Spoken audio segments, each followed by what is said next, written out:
Opinion: is there a case for developing Indian parameters to measure world happiness? India must develop suitable new parameters centered on Indian concepts of happiness to produce a balanced report of happiness of the world. India is ranked low on the World Happiness Index again this year. There are no surprises with happiness rankings, with the World Happiness Report released early this month, as the Nordic nations still ranked on the top again as always, with Finland at the top in the first place, followed by Denmark, Iceland, Sweden in the next three ranks, and the European nation Netherlands appears in the fifth place. The surprise here is Israel in the eighth place, a drop from fifth place last year, which is not bad at all considering the fact that it is still undergoing war and faced severe social crisis due to the October 7, 2024, violent killings and abductions of Israelis from Nova Music Festival.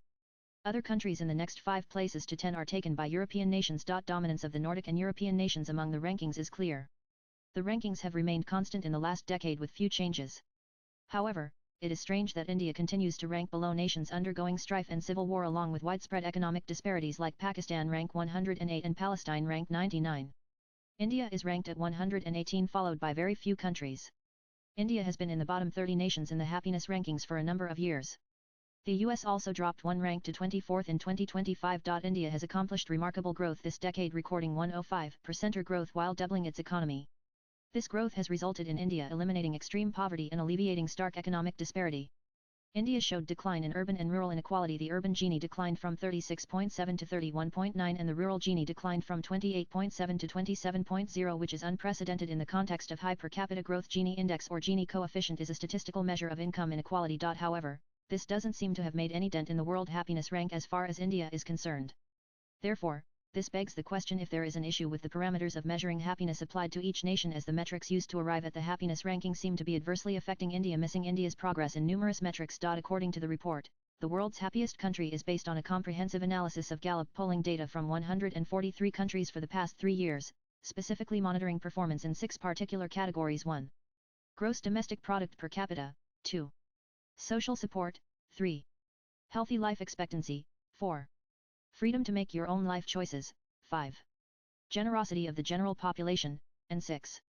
Perceptions of internal and external corruption levels. However, nations with larger populations and cultural differences will never be able to rank high in the World Happiness Index due to the parameters not being appropriately weighted for cultural and population differences.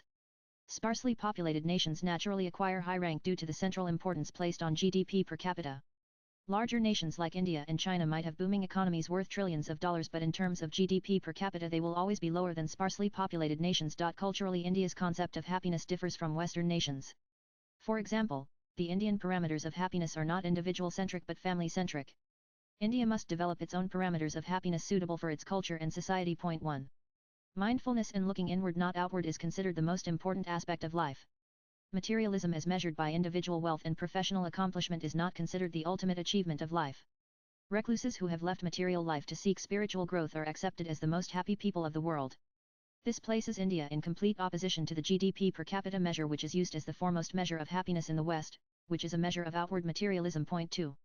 India is a family-centered society. Most elders stay home and die at home rather than being sent to senior care facilities. Family is the center of life. A successful grihasti family man or woman takes care of gurus, teachers, mentors, ancestors and family, and guests, anyone else that may need help. So Indian concept of social support is different, not dependent on whims and services of the government. Point 3. Health and life expectancy is immaterial for India. Life is just one in a series of many previous future lives one soul may undergo in samsara cycle of life. Spiritual teachers of India like Shankara and Vivekananda lived only a few decades but were considered great beings for their accomplished life.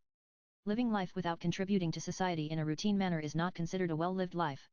So, the Western concept of managing to live long is conceptually flawed to understand happiness in India.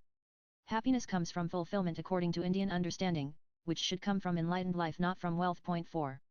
Freedom to make life choices. India, due to its multiplicity and diverse lifestyles, offers more freedom to make life choices than the West gives credit, since life in India is different.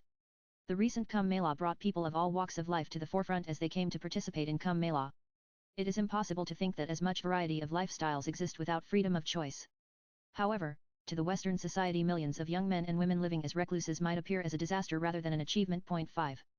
Generosity. Who is to say generosity of people in India is less than the West Indians donate millions of rupees to feed millions of people at temples and ashrams? The generosity of common people to help others is visible in the recently concluded Kumbh Mela, where millions are fed and taken care of for the duration of the Mela through the service of many. However, the donations to temples or other causes remains anonymous, which does not record the names of donors. Therefore, this might not appear in statistical data and might show India as less generous than it is. 6. Perceptions of corruption. Corruption is widespread across the world. The corruption in the West is not as obvious as it is in the higher levels of society and hidden under the system, so might not be as perceptible to the common people, unlike India where corruption is pervasive among the lower ranks of bureaucracy and easily perceived by the common people. So different parameters should be developed to address this discrepancy in assessing the extent of corruption in each society. The problem with the World Happiness Report and rankings developed in the Nordic nations is that it is tinted with the notions of Nordic concepts of happiness, which are an extension of concepts of Western life. Therefore, no matter how these parameters of happiness index are applied, it will always place Nordic nations ranking at the top with other Western nations following closely behind. Therefore, unless a change is introduced into the parameters of measuring happiness, India will forever be ranked at the bottom quartile for the fault of being outside of the Eurozone concepts of understanding of happiness. India must develop suitable new parameters centered on Indian concepts of happiness to produce a balanced report of happiness of the world.